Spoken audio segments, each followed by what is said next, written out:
this path to becoming a legend yourself in this business. So when I see Will Smith saying, I am legend, I'm thinking, this is Will Smith. I am legend. You are really becoming an iconic figure. What do you make of that? It's what my grandmother told me I had to do. You know, I was sitting with to Tyrese a couple weeks ago. You know, just coming off the Transformers with him, just talk, you know, just about the business and just trying to really just he and I get on the same wavelength, so I can be of some assistance if I can. And there's a concept that I don't want to be an icon. I want to be an idea.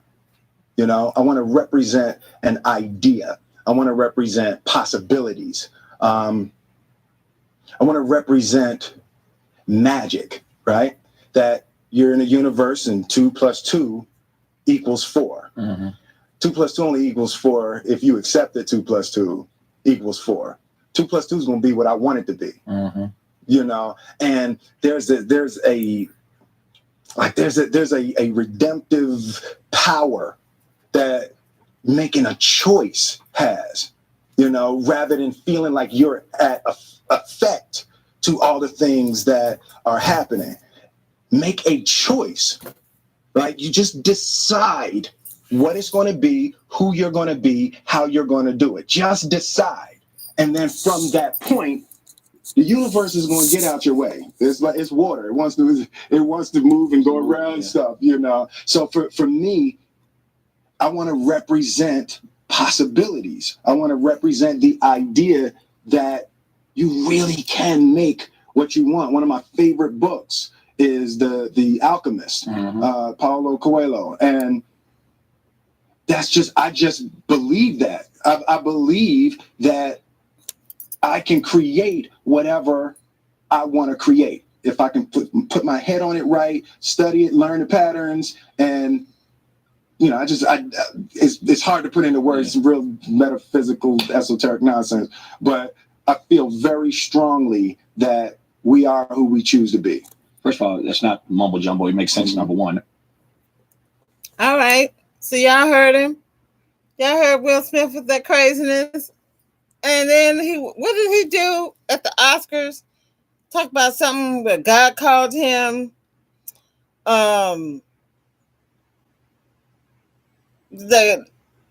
After he has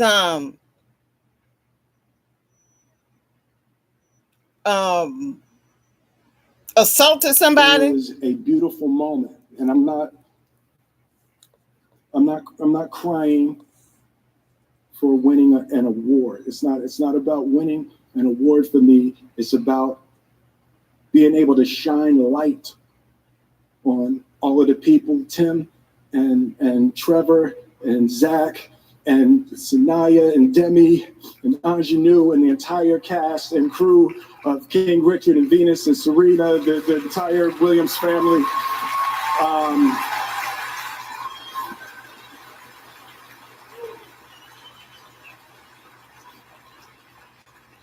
Art imitates life. I look like the crazy father, just like they said. I look like crazy father, just like they said about Richard Williams. But love will make you do crazy things.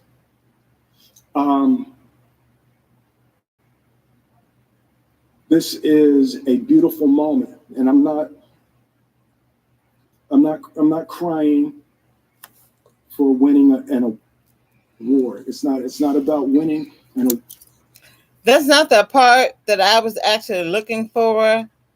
I was looking for the part where he talks about God and this, that, and the other. So if I find it, of course, you know, I'm going to put it up. But that's part of, you know, what he was talking about. And it just doesn't even make any sense. I mean, I know he's trying to say in a worldly manner. Yeah, it probably does, you know, make sense to some people. But when you're talking about people who say that they follow and they love, you know, the Lord and Savior Jesus Christ, Will Smith is not making any sense right now. And anybody, you know, who, if you agree with what he did, I understand what he did. I understand it, but that doesn't mean that I agree with it. So just wanted, to be able to put that out. So I'm going to go back to this movie that and I'm going to go back to the beginning, and then I'm going to skip over to the other one. And like I said, I'm not going to say the names of them right now. I'm going to put them in the description. And so if you have the ability to be able to go and look at them, then you do that.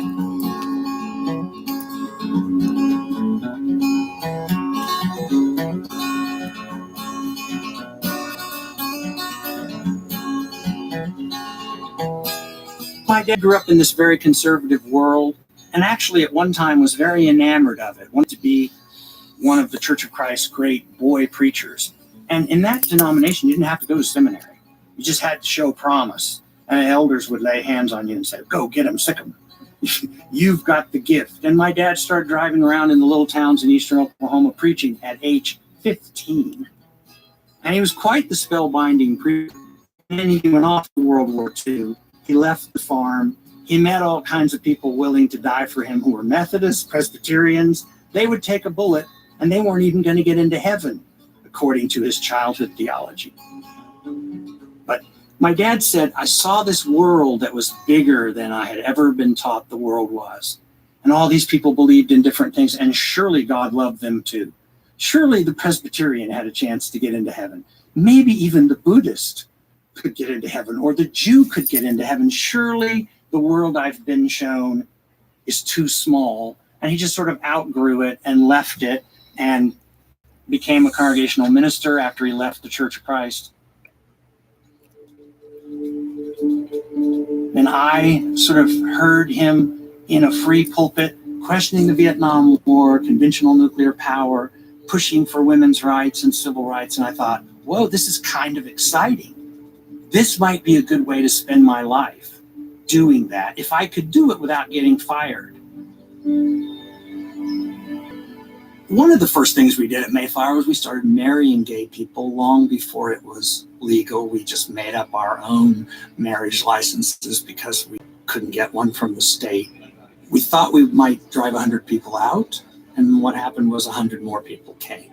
And so I learned something at that point about going ahead and saying what I really thought, and the hunger for that in people's lives, and for them to feel like church was going to be an honest place. They could agree, they could disagree, but they could believe that what was being said is what the preacher really thought. That sort of set this church on a new trajectory.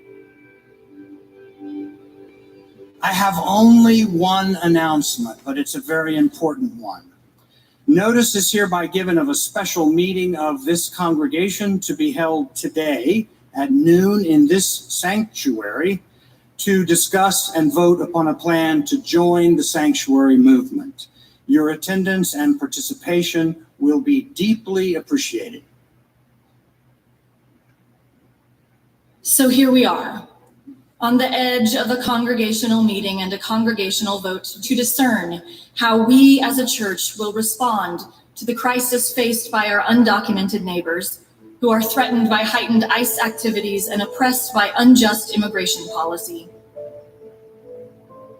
Since the beginning, our country has used race and ethnicity to determine who can come, who can work, and who can stay. Even though I wanted to keep it brief, the history of racism in this country is long.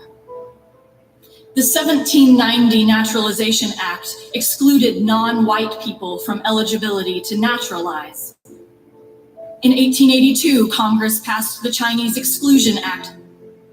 The 1917 Immigration Act banned immigration from most Asian countries.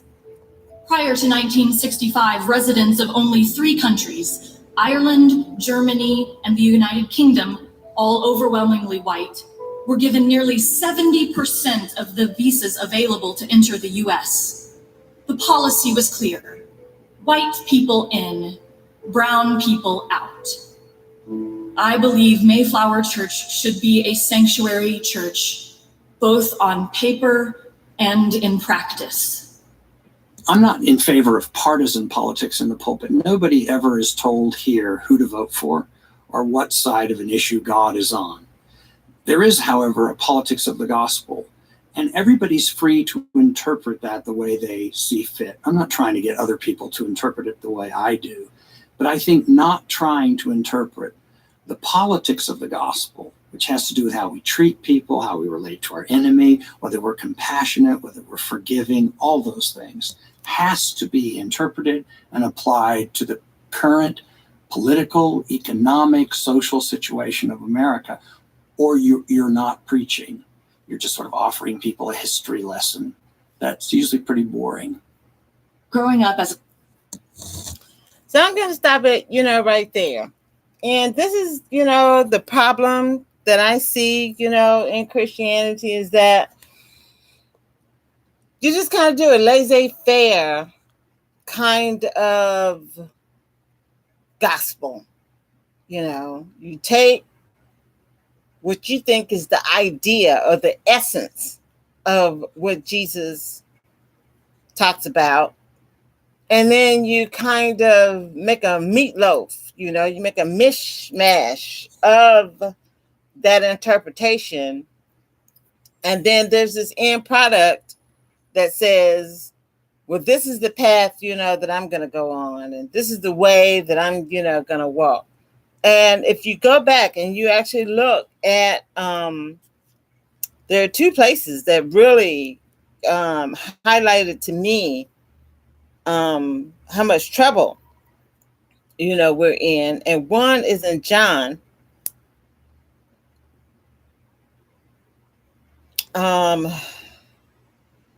What is it? John, where is it, Lord? Tell me, please.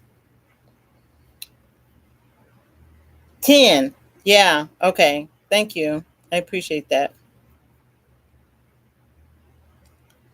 It said, verily, okay, I can do that. Verily, verily, I say unto you, he that entereth not by the door into the sheepfold, but climbeth up some other way, the same is a thief and a robber. But he that entereth in by the door is the shepherd of the sheep. To him the porter openeth, and the sheep hear his voice, and he calleth his own sheep by name, and leadeth them out. And when he putteth forth his own sheep, he goeth before them, and the sheep follow him, for they know his voice. And a stranger will they not follow, but will flee from him, for they know not the voice of strangers. This parable spake Jesus unto them, but they understood not what things they were which he spake unto them. Then said Jesus unto them again, Verily, verily, I say unto you, I am the door of the sheep. All that ever came before me are thieves and robbers, but the sheep did not hear them. I am the door. By me, if any man enter in, he shall be saved, and shall go in and out, and find pasture. The thief cometh not but for to steal, and to kill, and to destroy. I am come that they might have life, and that they might have it more abundantly. I am the good shepherd. The good shepherd giveth his life for the sheep. But he that is an hireling, and not the shepherd, whose own the sheep are not, seeth the wolf coming, and leaveth the sheep, and fleeth. And the wolf catcheth them, and scattereth the sheep. The hireling fleeth, because he is an hireling, and careth not for the sheep. I am the good shepherd, and know my sheep, and am known of mine. As the Father knoweth me, even so know I the Father. And I lay down my life for the sheep. And other sheep I have, which are not of this fold. Them also I must bring, and they shall hear my voice. And there shall be one fold, and one shepherd. Therefore doth... All right, I'm going to go ahead and stop it there. And I just, I want to invite people, to have the opportunity to really go back and study, what he's talking about. He said, he that entereth not by the door unto the sheepfold, but climbeth up some other way, the same is a thief and a robber. Those are hard words. Those are hard words that Christians refuse to allow to impact them. What do you mean? Who is climbing up some other way? What is the door into the sheepfold? He's telling you that there is only one way into this space. And if you figure out another way to get in there other than in that door, you are equal to a thief and a robber. And that really honestly, doesn't make any sense. Especially when you go back and you think about when Jesus was healing people, and this man, he couldn't walk, he couldn't do nothing for himself. So his friends was like, hey man, we got to get this joker in his presence, but we can't get in. We can't get in to the door because everybody is crowding around. So what did they do? They climbed up on top of the roof, made a hole in the roof, and then lowered him down to the Lord. And the man was healed. And, the credit was given, to the people, who actually made that sacrifice and effort to get him, in front of the Lord so that they can help their friend. So if you use that analogy, the Lord is telling you that in order for you, I see the sheepfold as the kingdom. So scratch out sheepfold, right in kingdom. He that entereth not by the door into the kingdom, but climbeth up some other way, the same is as a thief and a robber. So in the instance, in our earthly existence, to rip up the tiles on somebody's roof and then to make a hole and lower somebody down so that they could, be healed and blessed, by the Lord, in that instance is a blessing. But he's saying to try to do that same kind of action to get into God's kingdom, that's not going to work. You're not going to be able to do that. You're not going to be able to lower nobody in through no hole and get no blessings. You got one way that you're going to have to be able to get in. If you can't get in that one way, you SOL. You SOL. Any other way you think is going to help you is not going to help you. You're just going to have to sit there and be patient and wait until you can go through the one opening that would allow you entrance. So if you look at that, if you look at those two different examples, it makes a mighty difference. So for our earthly understanding, going that extra mile is beneficial. But for our spiritual understanding, they don't translate. You can't get up on the roof of nothing spiritually in order to be able to access the kingdom of God. If you don't have the wisdom and the spiritual acumen and discernment, then you're going to be out of gas. You're going to be out of gas. You're going to get lowered down, and the Lord going to look at you and be like, yeah, man, I can't help you right now. You're going to have to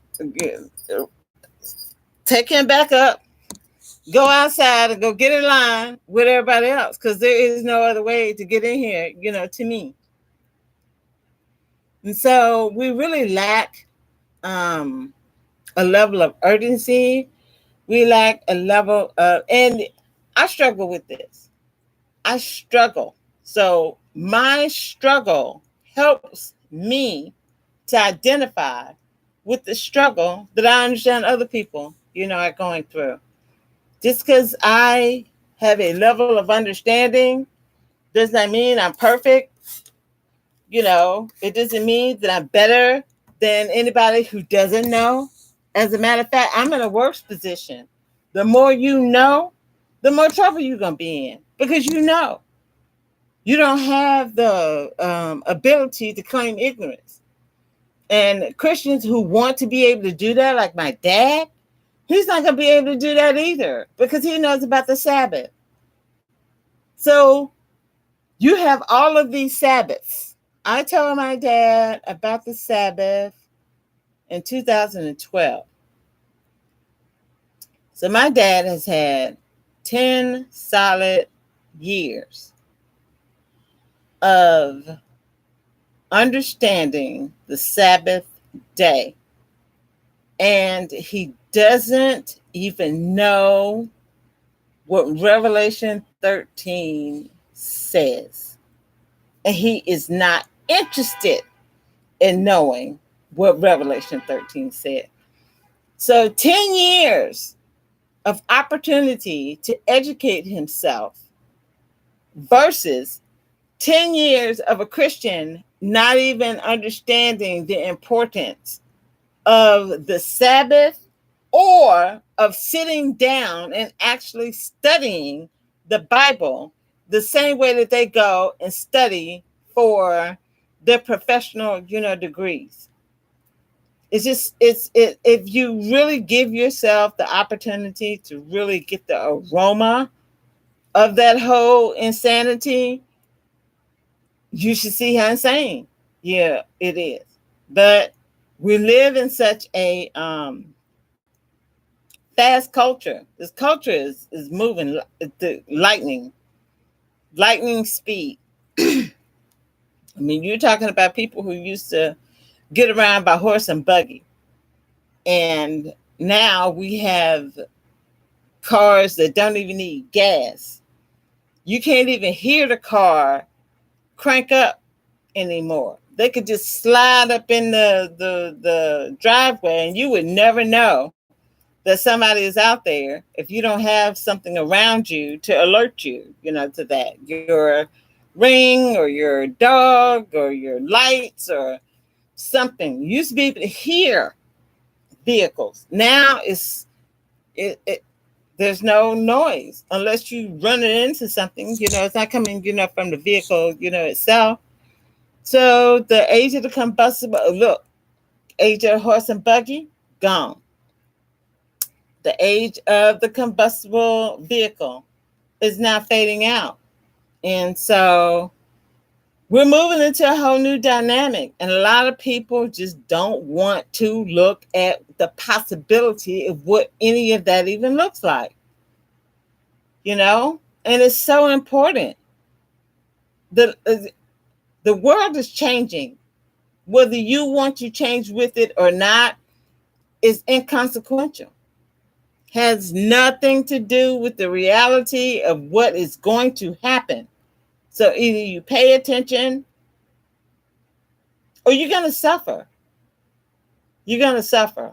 I'm sure that there are plenty of people in Poland right now who wish that they could have taken that 5 minutes, to really sit down and make a decision, for themselves. They could actually be in a better part of Europe, living a better life than people who are now all cramped together in one place because nobody wanted to pay attention to the information, that was being given, to them. So, yeah, I mean,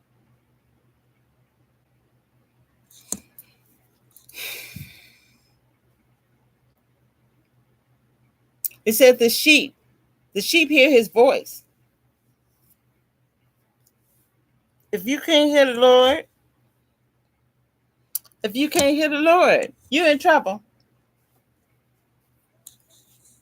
If you can't hear the Lord, then he can't tell you the proper way in order to be able to be with him in God's kingdom.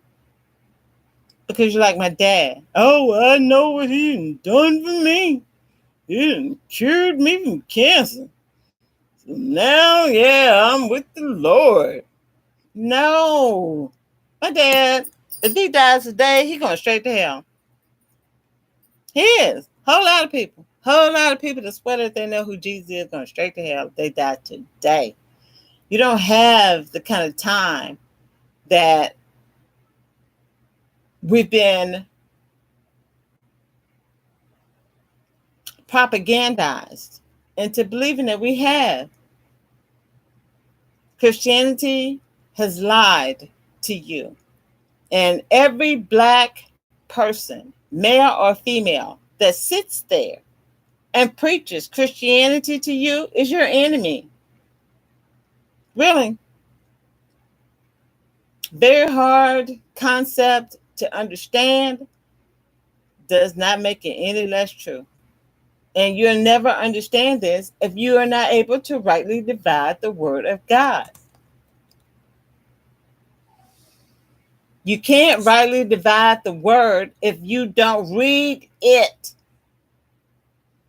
And you can't listen to Jordan Peterson. You can't listen to Martin Luther.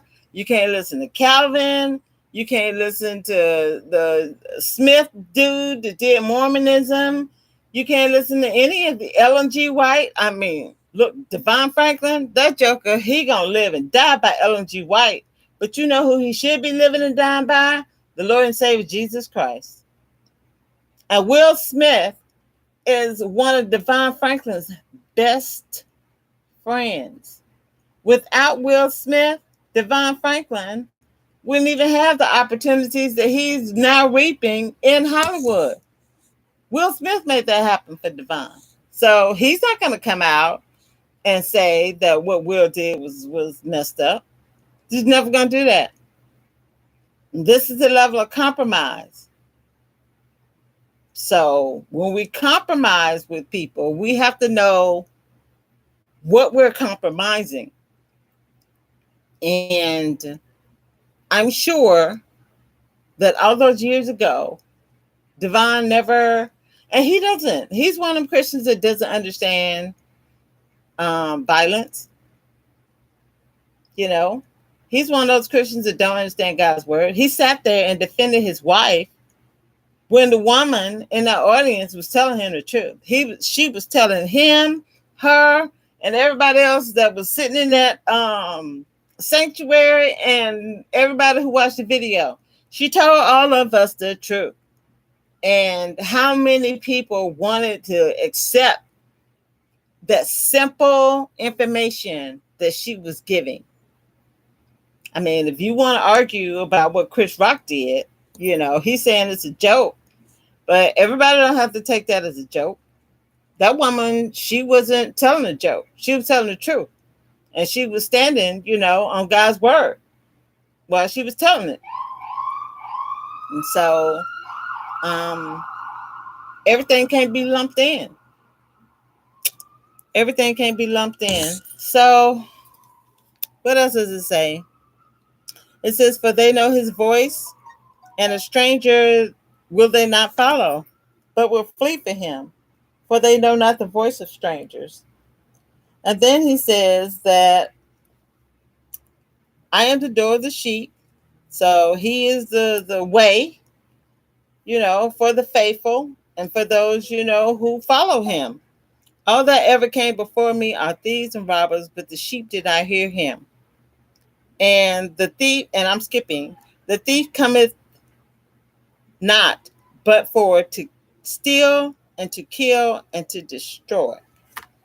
And when you have people like Devon, and then you have people like Will, you know, standing there, oh, well, you know, I'm doing what God called me to do. Really?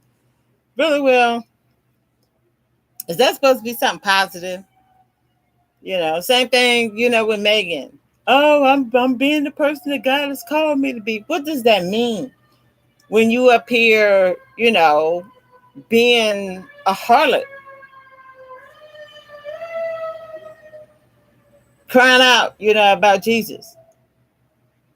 So Rahab, I think that's her name. That's how you pronounce it. She was able to save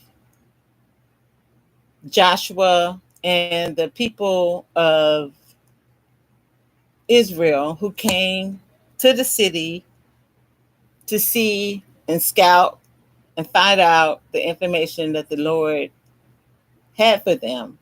And as a result of that level of effort and faith, not even faith in what she knew about God, but what she understood the power of God, you know, to be. And she's like, this is the side, you know, that I want to be on. And she was able to save her family from the onslaught that eventually came up on her community because she stepped out and helped God's people, at such a critical, time. So we all have the opportunity to turn to God. He presents this, to us on a daily basis. And it just breaks my heart. It hurts. It really hurts to hear people like my dad make excuses as to why it's okay that we don't have to sit down and read and study, God's word. But we're real proud about the professional degrees that we have hanging, on our walls. Very sad. So I'm going to play another part of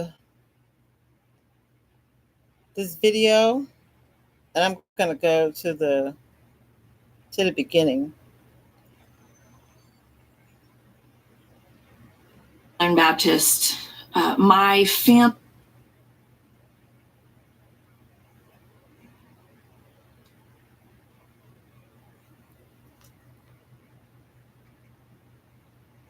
And it's centered on the Bible. They think the Bible is the essence of religion.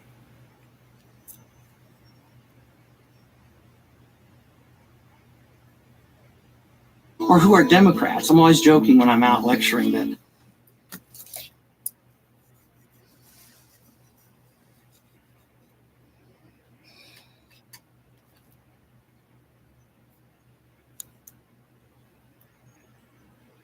Mistake for life to be exciting.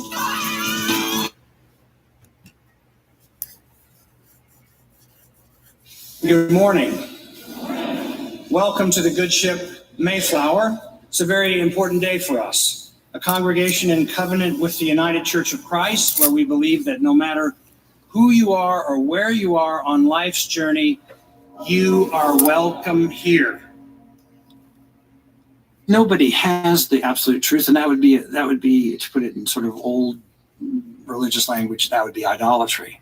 To say you know the truth, you're absolutely certain. And by the way, an interesting thing about people who say they're certain, then you need no faith. There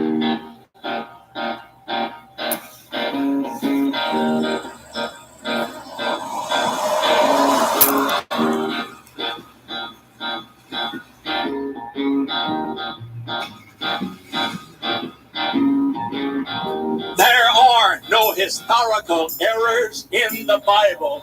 All that we know confirms the truth. I would cite you to the Apostle Paul and his clear and wise command in Romans 13 to obey the laws of the government because God has ordained the government for his purposes.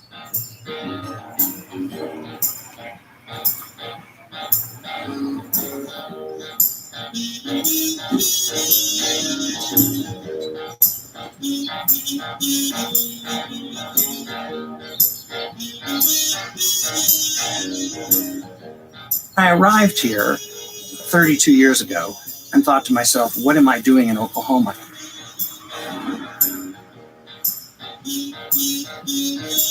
I came to build a liberal Protestant church in Oklahoma, knowing there wouldn't be one on every street corner, but I made the mistake of using the word liberal. And so a woman on the search committee said to me, I just wish you wouldn't keep using that word. I said, well, liberal means open-minded, tolerant of divergent opinions, and exceedingly generous. That's what it means if you look it up. And I would like this church to be liberal in that sense. And she says, no, I don't like it. I don't want you to use it. I said, well, what word would you prefer that I use? And she said, conservative. That was my introduction to Oklahoma. Oklahoma is arguably the reddest state in the country.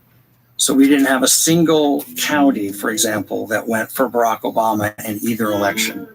And all counties went for Trump in the last election. We are Southern Baptist in our political orientation. So that means that there are certain messages that get sent to young people who are gay, for example, or who are Democrats. I'm always joking when I'm out lecturing that in Oklahoma, you can be a Democrat or you can be a Christian. but you can't be both, right? That would be peculiar. We've entered a time where the power of negative partisanship has sorted us along lines of race and religion. So that if you look at Republicans, they're about 7 in 10 white and Christian. Democrats are only 3 in 10 white and Christian. And what it means is that the two parties have exploited race and religion, two of the most visceral things you could think of in terms of human experience, and they've locked them into partisan identities.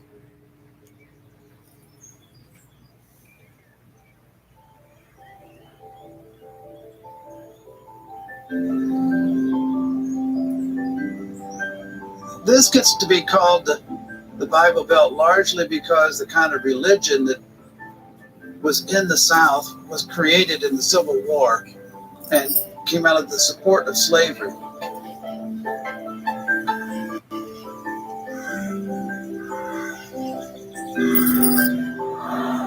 It's a kind of religion that's stark in many ways, and it's centered on the Bible. They think the Bible is the essence of religion, which is, if you think about it historically, kind of odd. That means Jesus can't really have anything to do with it because there wasn't any Bible in his day.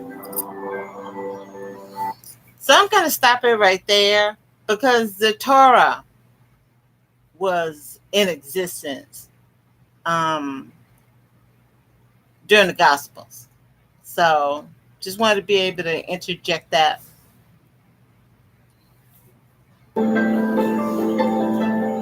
Most people who drive through a landscape don't really see much, but the more you know, the more you see.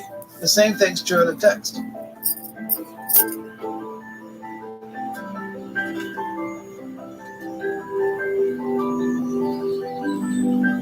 It's kind of flat, it's barren, the colors are subtle, although they can be spectacular. It's a beautiful landscape in its own. And it's kind of primordial in ways.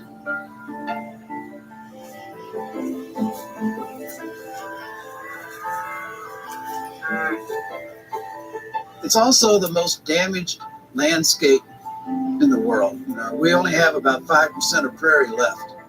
So it's a very damaged ecosystem. It's somewhat like the Bible, which is a highly damaged ecosystem.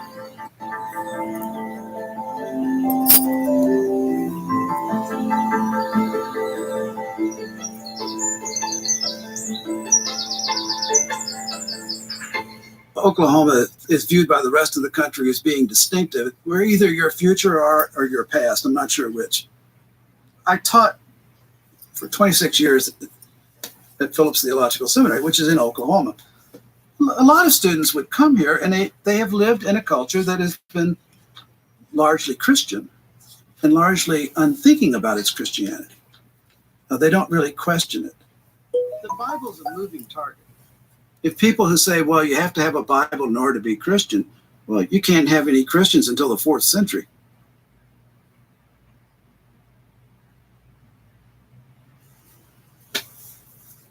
Because that's when you get the canon. Canon is a 4th century creation masquerading as a 1st century eyewitness report. The various compositions that are in the New Testament never thought they'd be in a New Testament. They're occasional. Paul's letters are clearly occasional. They're just written to specific people. The Gospels are quite local. The canon takes them out of their historical context by force, and they become kind of self-referential, just kind of referring to each other. So then the text is cut. So I wanted to take this opportunity to put Paul in that same list that I put the rest of the people, you know, the Jehovah's Witnesses, the Seventh-day Adventists, the Mormons, the Calvins, the Presbyterians, Anglicans. So that's the Church of England. So they're Anglicans, you know, Lutheranism. They all have different understanding or doctrines that conflict with the Gospels. So they've all these different sects have taken the Gospel and they've reconfigured it in a way so that you have different people who claim to follow Jesus, but they're doing it this way. They're doing it this way, and they're doing it this way, and they're doing it this way. Instead of doing it the way that he laid out in Matthew, Mark, Luke, and John. Historical context, and you're then free to put it in any context you want to over and over again, which is what happens.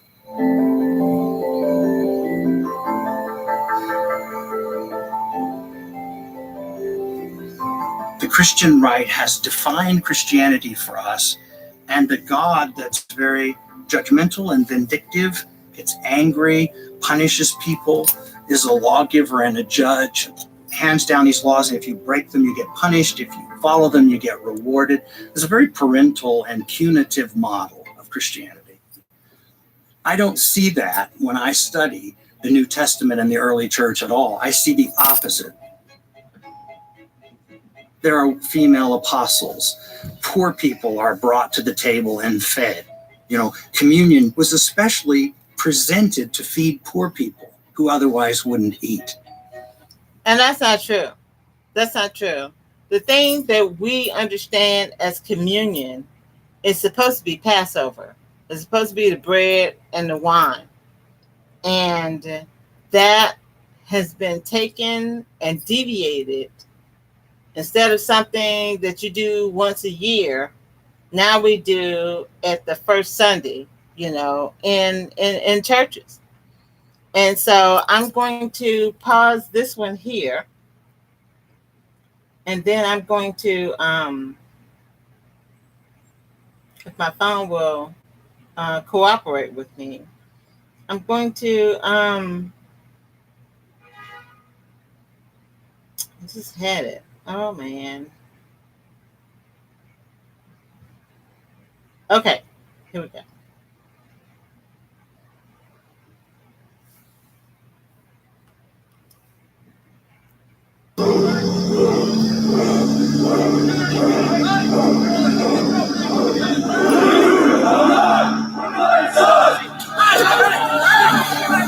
This summer in Charlottesville, Virginia, hundreds of far-right demonstrators, including the Ku Klux Klan and neo-Nazi militias, left violence and death in their wake. And beliefs once thought buried are now being resurrected. Africans have benefited from their experience with white supremacy. You're talking nonsense. How can you deny that? Sorry? The founders of the Ku Klux Klan were liberal Democrats. They weren't that liberal, were they? Oh, yes, they were. But extremism at the margins is just an ugly expression of a deeper, broader crisis engulfing the mainstream. White America is in pain. So I want to go beyond the few bigots making headlines to reveal the many who are suffering in silence. We see more overdose deaths than I've seen ever in my 17 years. Is the American dream dead? Yeah, it's dead. I'm Gary Young. I reported from America for 12 years. I saw Obama come and go. Yes, we can. Throughout that time, I saw no end of white journalists interrogate what his presidency meant for Black America. Now, I want to flip the script. We will make America great again. God bless you and good night. It's time to talk about white people.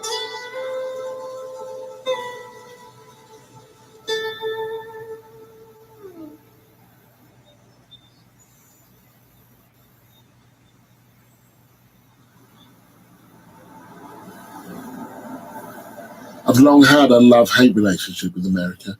My wife's American, so are my kids. I've covered Katrina, Bush, and gun deaths. I've seen it divided. I've seen its racism. But I've never seen it this bad. It's easy to forget that America was a slave state for 200 years. an apartheid state where segregation was enforced by law for 100 years. And it was only just over 50 years ago that African Americans were guaranteed the right to vote. Now, it's at a crossroads. Within one generation, white people will be a minority, and racial anxiety is building. They're bringing drugs, they're bringing crime, they're rapists. The most extreme product of that anxiety is the newly emboldened far right.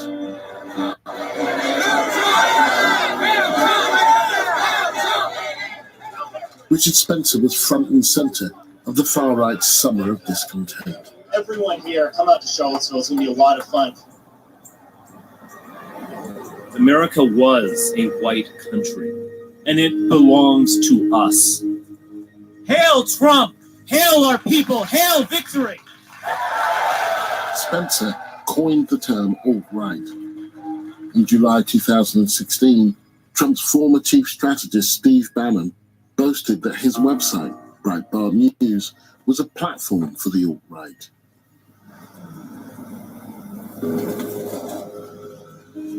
I had my own encounter with Spencer just 3 weeks before the violence erupted in Charlottesville. No one could have known exactly what was coming, but even then it felt to me like something was brewing. Well, I'm quite conflicted about interviewing Richard Spencer. He's the leader of what they call the alt-right, which I think is a new word for fascism. And ordinarily giving someone like that oxygen is something I think journalists shouldn't do. But here's the difference. Spencer and people like him credit themselves with providing the intellectual underpinnings for the Trump revolution, and I fear they might be right. They certainly swim in the same pool as some of Trump's advisors. African Americans have a long history of being lynched and murdered quite brutally in this country. Racism is far from over. My kids are American. I have skin in this game, this black skin, in a game where the rules are stacked against them. So this is a group of people with very dangerous ideas who have the ear of the most powerful man in the world. So I'm going to go and try and speak to their intellectual leader.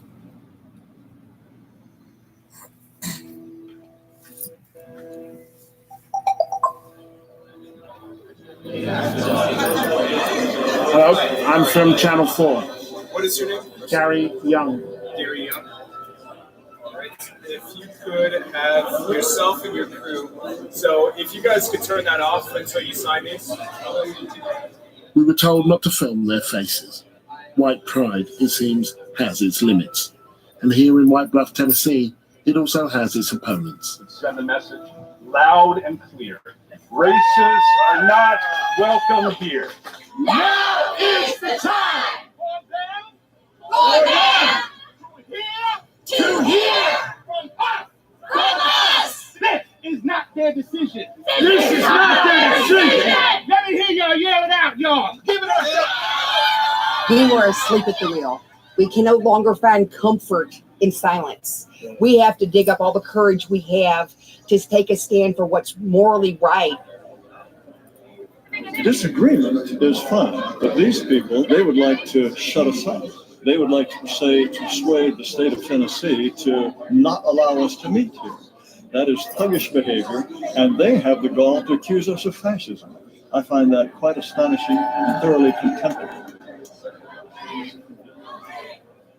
They say that fascism doesn't show up in fancy dress, but it's doing a damn good job here. Blazers, suited, booted, couldn't look smarter, couldn't be more dangerous. I'd like to welcome you all here to the 2017 American Renaissance Conference. Race realism, our people are not to be heading for the tar pits. It'll be important that we grasp these truths that we're talking about. So long as there's been racism, there's been seemingly intelligent people desperate to lend it an intellectual veneer.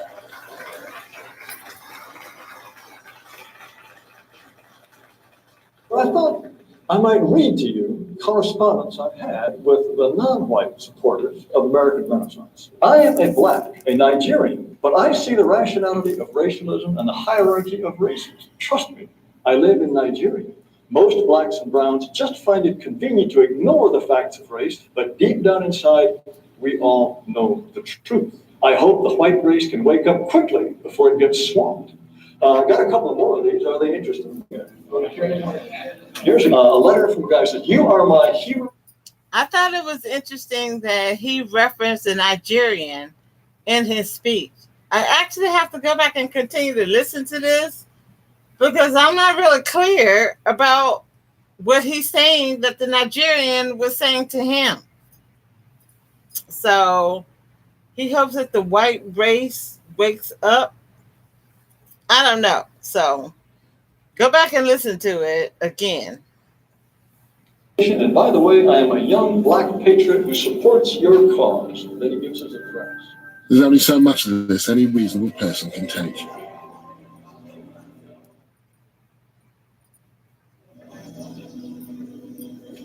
Is he coming?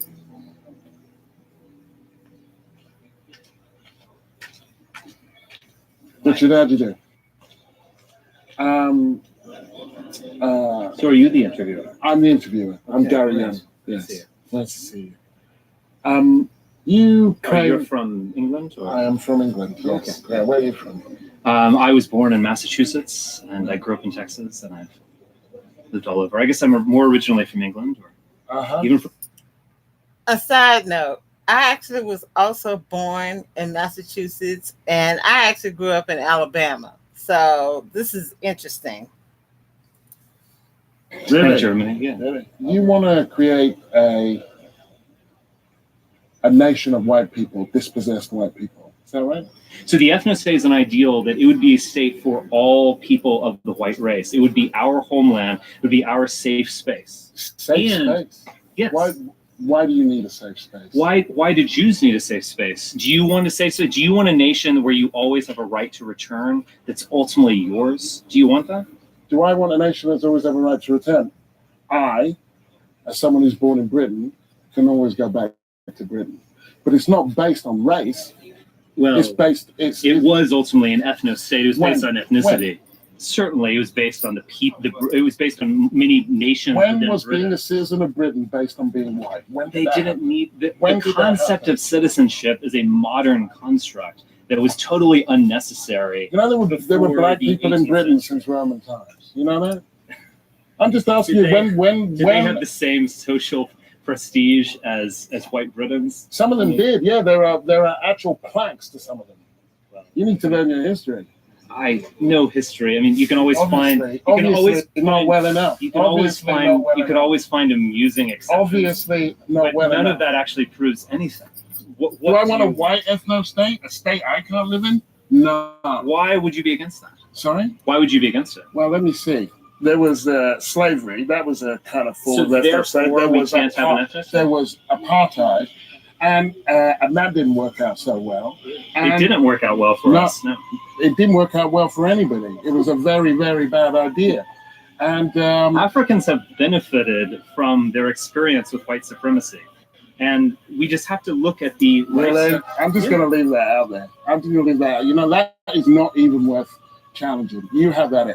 Africans have look at the average life of an African American in the United States. It's far better than any African living in Africa. Yeah, so slavery was good for them.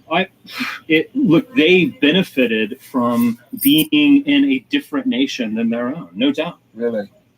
No doubt. How can you deny that? Sorry? How can you deny such an obvious fact? A ridiculous notion. It's such a ridiculous notion that people forcibly removed from their homes and taken to this country to work for nothing for a couple of centuries, that benefited them. Have you ever for a second considered that if they were able to stay in the countries where they were born and lived and weren't forcibly removed, that those continents might be in a better state now? I seriously doubt that. How's your life's work panning out? Do you feel that you are gaining influence? So you say that like it's obvious, not obvious to me, but you feel that you're gaining influence. People are now aware of the term alt-right. They're now aware of my name to a degree. I don't want to sound like a narcissist. They're aware that there is a whole other version of the right out there that is based on identity, that's based on race and nation. The average person in the United States wasn't aware that there's some other vision for the right. Now, millions upon millions of people are aware of it, and it has a name.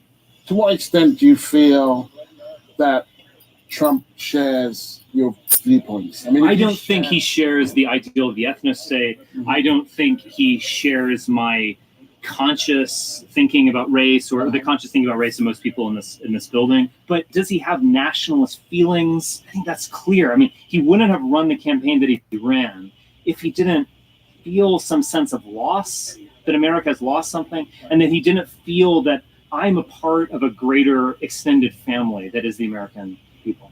We are losing our nations here in the United States, in Britain, across the world. I'm not using my nation. I'm British. You're not using your nation because you're winning this democratic Why am I battle. winning? What am I winning? I'm living in the place of my birth, just like you. But that's not really your home. You're telling me where my home is? Yeah. You're telling me where my home is? It's not really your home, and you know it as well as I do. Oh, no, I do not know it. No, I do not know it. You don't get to tell me where my home is. But you know that that's not your real home. Please don't tell me. Please don't tell me what I know. Build it. Sorry? Listen, my ancestors built it tenfold and weren't paid for it. My mother came to Britain with a British passport. I'm sorry. My granny cat came.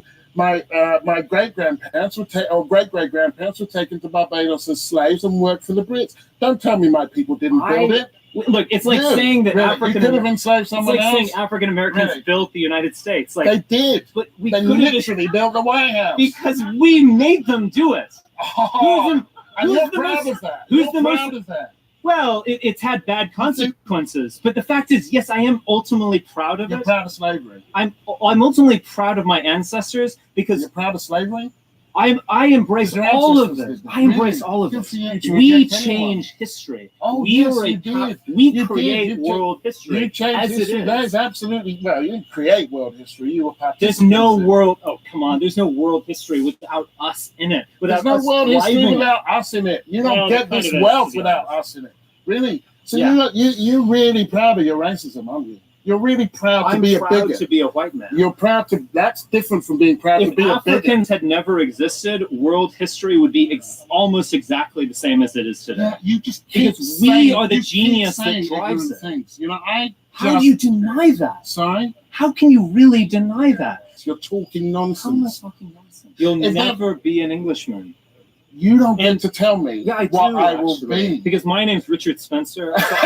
My name's Richard Spencer, and I approve this message. Yes, and so therefore I actually do get to tell you. You're not. Sorry, you don't get to tell me anything. You're ridiculous. You don't even know. The interview's over. You've got nothing to say. You've got nothing to say. You've proved yourself. Saying you've got nothing to say is not proved really yourself. No. The arguments that I've given are arguments, but this is because you've got nothing to say. I was looking for someone who could give some intellectual ballast to what's going on in this country in terms of race and in terms of white people, but I found the wrong guy because you don't know that. Spencer is a huckster. Most white Americans don't share his worldview, but that doesn't mean he's not dangerous. He's feeding off a crisis that's economic, political, and cultural, and encouraging people to see it through a racial lens.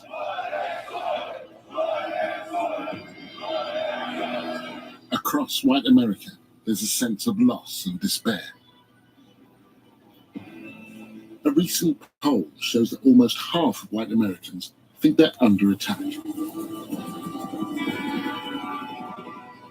And a third think the country needs to do more to preserve its white European heritage. Next, I want to go beyond the fringes to see what's causing this anxiety and find out how deep it goes.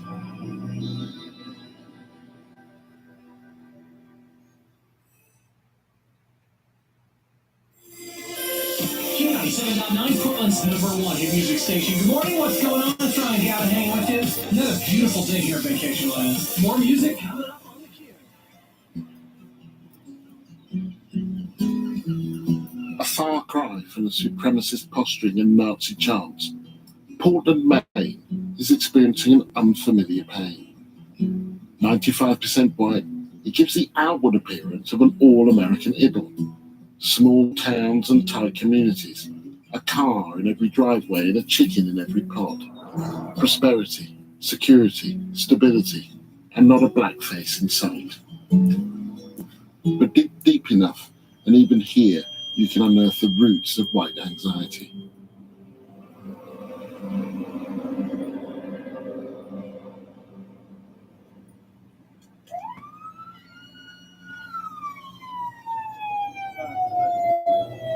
Every day in Maine, someone dies of a drug overdose.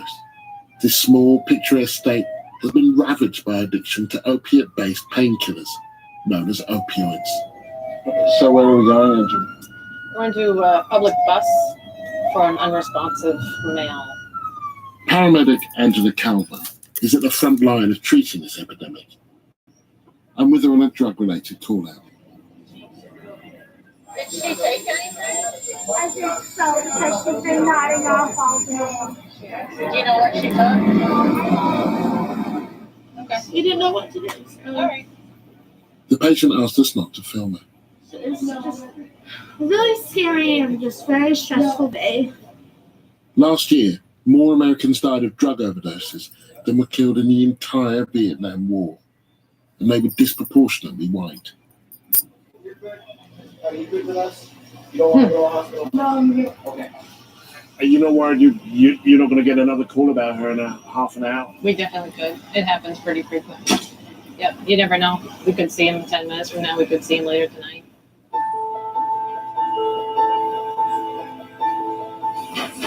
Like many other American cities, the opioid crisis has changed the face of Portland. So this is Oxford Street. The shelters, a lot of folks hang out here. Get called down here a lot. Has the situation in Portland gotten a lot worse? I suppose if I think back, we might go months and not have an overdose call. And we had a day not too long ago where I think we did 14 overdoses over the course of a shift. I mean, the whole landscape of the city has just changed. Has it affected you personally? Yes, personally, it has. One of my younger sisters struggles with addiction problems. When you're riding around, are you thinking this could be my sister? All the time. Really? I think of it all the time. Yeah, I don't think that there's a shift that goes by that I don't wonder if I will run across her on a call. It's a daily struggle, and you wonder, how is she? Is she alive? Is she overdosed recently? It scares me that I could be put in a situation to find out that it's my own sister in need of help. The majority of people, certainly in this area, in this state, probably in the country, are somehow affected by addiction issues. Yeah.